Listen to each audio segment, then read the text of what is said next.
My nephew was diagnosed with leukemia, and my daughter was the only one in the family who could save him. To save the only male heir, the only one to carry on their precious family name, my in-laws forced my frail daughter to donate her bone marrow. In the end, my brother-in-law's son lived. My daughter died on the operating table. Lost in a haze of grief, I clutched her cold, lifeless body and threw myself from the 18th floor. When I opened my eyes again, I was back. 3 days before my nephew's diagnosis was even known. In my first life, when my nephew Ted was diagnosed with leukemia, my daughter Amy was the only match. But Amy had been sickly since birth. The doctors explicitly advised against the donation. To protect the family's golden boy, they all insisted. They drugged me, knocked me unconscious, and dragged my little girl to the operating room. When I came to, the whole family was celebrating. Ted's transplant was a success. And my Amy was lying in the room next door, her small body still and cold. My father and mother-in-law looked at me with faces full of false sympathy. "Don't blame us, Lily," my mother-in-law had said, her voice cloying. "If it had been Amy with leukemia, we would have made Ted donate for her, of course. She just wasn't strong enough to survive," my father-in-law added with a sigh. "It was her fate. She was just unlucky." I was drowning in a sea of rage and despair, screaming for justice for my daughter. But they all pointed their fingers at me, calling me hysterical, irrational. Even my husband, Mark, stood by silently, his face a mask of indifference.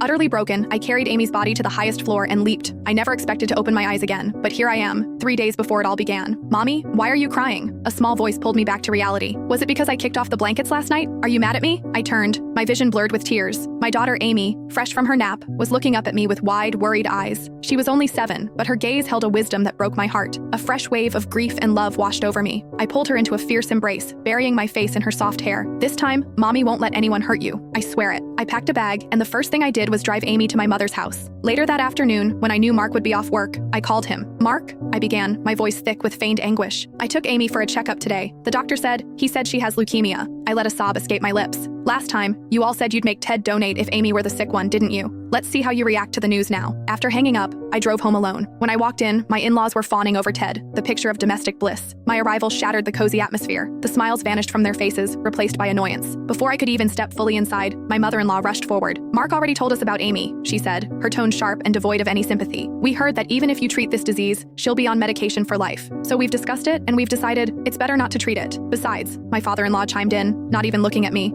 "you know our financial situation. We just enrolled Ted in that expensive advanced STEM camp. There's simply no extra money for Amy's medical bills. If you insist on treating her," my mother-in-law finished, "you'll have to get the money from your own family." One by one, they all nodded in agreement, sighing about Amy's terrible luck, her unfortunate fate. Their callousness didn't surprise me. I kept up my act, my voice trembling with a desperate plea. "Mom, Dad, my family will cover the costs, but the doctor said she needs a bone marrow transplant. The success rate is highest with a close relative." I came back to ask if he could just get tested to see if he's a match. The air in the living room went still. "Are you trying to ruin your nephew?" My father-in-law slammed his hand on the table.